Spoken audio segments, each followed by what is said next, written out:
Hello everyone! This is part 6 of the Learn to Crochet series. If you're new here, I'm currently filming some beginner-friendly crochet videos and organizing them in a Learn to Crochet series. The idea is you can kind of skip around and watch whichever videos you're interested in.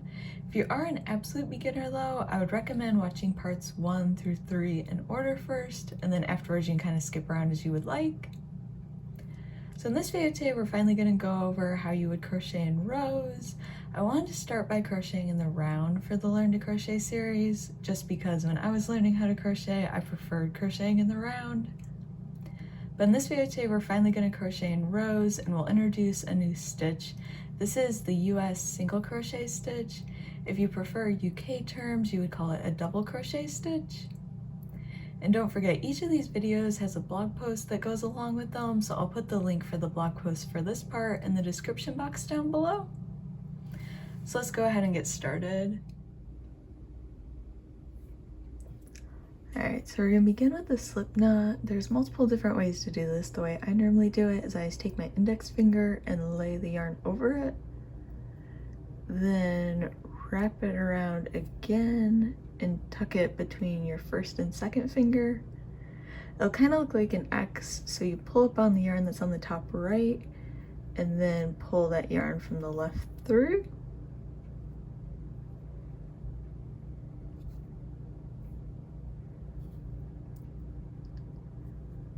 And then remember, you still want it to be a little bit loose, you don't want it to be all the way tight. And then there's multiple different ways to hold the yarn. The way I normally do it is I just lay it in my hand and wrap it around my index finger. Then from there, we're going to begin with the chain stitch. So for a chain, you yarn over, pull through. That's one chain. We're just going to repeat that a couple times. So it's yarn over, pull through, yarn over, pull through. I'm going to work a couple more chains and watch what the yarn is doing on the hook.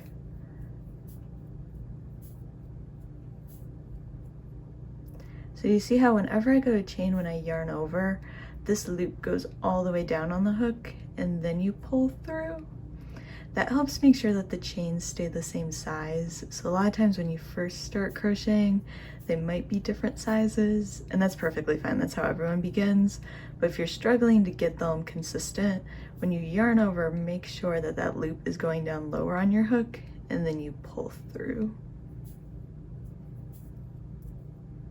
So let's see, so far I have 1, 2, 3, 4, 5, 6, 7, 8, 9, 10, 11, 12, 13, 14, 15, 16. I'll chain one more, so we'll have 17.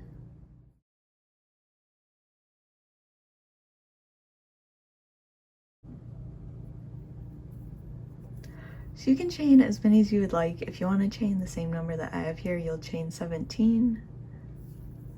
You can go ahead and pause the video if you need to, and also if you need to undo anything while you're crocheting during this video, you'll just remove your hook and then pull on the yarn right here.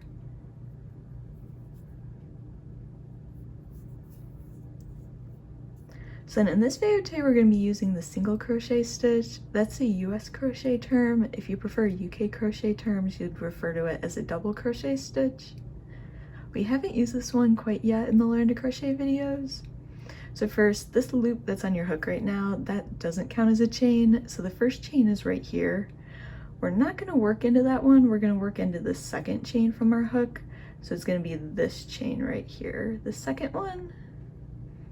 When you go to insert your hook, it'll just be underneath the top loop of that chain. So I'll show that again. So it's not the first chain, it's the second one. It's just the top loop of the chain that you'll insert your hook underneath. Then you'll yarn over, pull through. You'll have 2 loops, so you yarn over, pull through 2.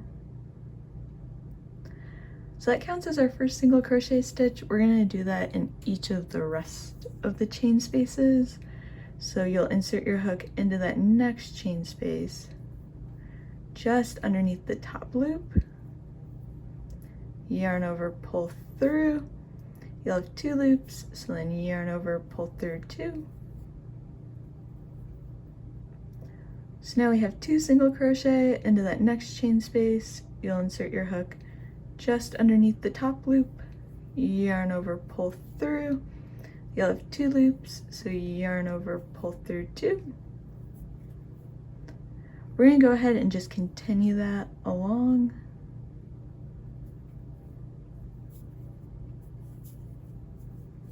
Just make sure whenever you're inserting your hook, it's just underneath the top loop of the chains.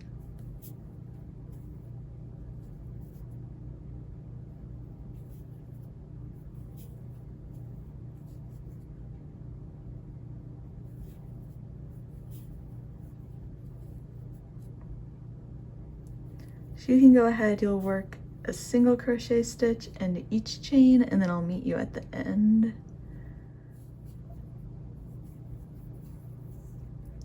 Alright, so I'm at that very last chain, so I'm going to go ahead and work a single crochet.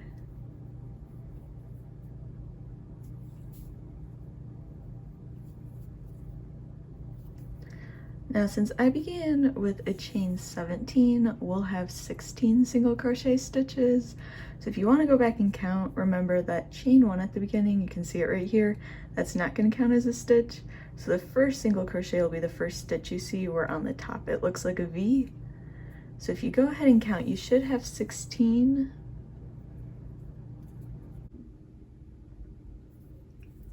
So then at the end of the row here, we're going to chain 1, so you'll yarn over, pull through, and then we can go ahead and flip the work. And now we're going to work into the stitches from the previous row. If you remember earlier on in the Learn to Crochet series when we were using like double crochet stitches, at the beginning of the round we would chain 3, and then that chain 3 would count as the first double crochet stitch. And I mentioned that like if instead you're using like half double crochet stitches, you chain 2 and that counts as the first stitch. If you're using treble stitches, you would like chain 4 and that counts as the first stitch. The idea is you always create the height of the stitch you're going to be using, and then that normally counts as the first stitch. For single crochet stitches, that's a chain 1. The thing though is a lot of crocheters don't like to count that as the first stitch because it's so short that it doesn't really blend in very well with the rest of the work. So instead, when you chain 1, you don't count that as a stitch, and then you work into that first stitch. If you want to let that count as a stitch, the first stitch you would work into would be the second one right here. So in this video, since I'm not letting them count, I'm going to work into the first stitch from the row. If you want to let them count, you would work into the second stitch. So we'll insert our hook into that single crochet stitch. Is the last one we worked from the previous row. And when you look at the top of the stitch, you'll see you're inserting your hook underneath both the front and the back loop. If a pattern tells you to work like only front loop only or back loop only, it would just be underneath one of them you would insert your hook. But if it doesn't say front loop only or back loop only, it's always assumed when you're crocheting that you insert your hook underneath both of them.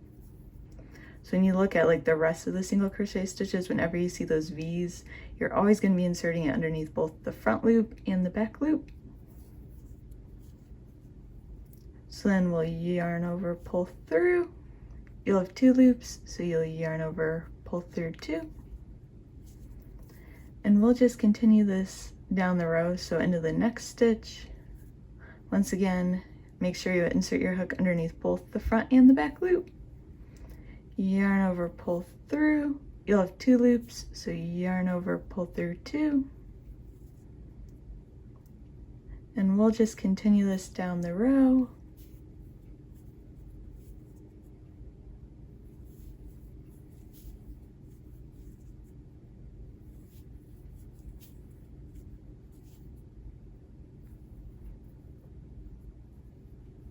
So you can go ahead and continue working a single crochet stitch into each stitch from the previous row, and then I'll meet you at the end. Alright, so I'm at the end of the row. One thing that can be difficult when you're first learning how to crochet is making sure that you're not working into those chain 1 since we're not counting them. So if you look at the end of the row here, I have one more stitch with a V on the top, and that chain 1 doesn't look like a V, so you're not going to be working into it. If you're having a hard time keeping track, just make sure that you count. So remember, this chain 1 didn't count, we find our first single crochet stitch, which looks like a V, and then we should have 16 in the row. So right now I currently have 15, so I'm going to work into that last stitch.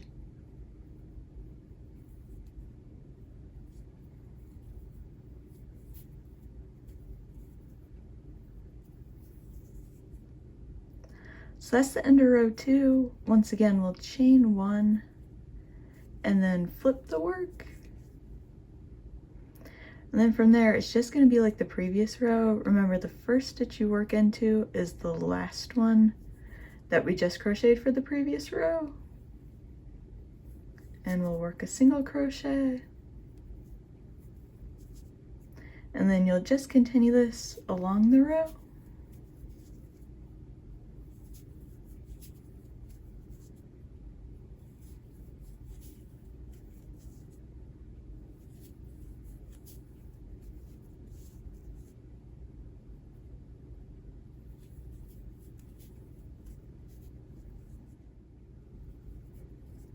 Then I'm at the end of row 3 here, so once again I have one more stitch to work into. So that chain 1, you can kind of see it from the beginning of row 2. We're not going to work into that one. So you'll just insert your hook into that last stitch. We can see it looks like a V on the top. That chain 1 doesn't look like a V, so we don't want to work into that one. And then you'll just continue this process just to practice crocheting in rows. So at the end of the row here, you'll always chain 1 before you flip the work. And then don't forget, you start by working into that last single crochet from the previous row. You continue that down the row, but you just have to be careful at the end and not work into that chain 1.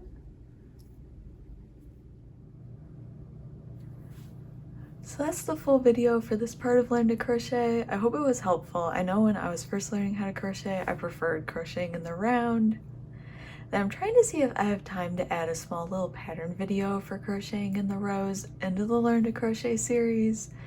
If not, I know I have a free pattern on my blog for a pink plaid pillow, so that pillow pattern would be a good one for practicing crocheting in the rows. I'll put the link for it in the description box down below. It has a video that goes along with it, but I was rewatching the video and it was one of the first videos that I filmed, and I was talking really quickly in it, and the angle I filmed it from is kind of difficult to see what I'm doing, so maybe sometime in the future if I get a chance I'll go back and I'll refilm that video. But I'll put the link for the pattern down below. So thanks for watching this video. I hope it was helpful.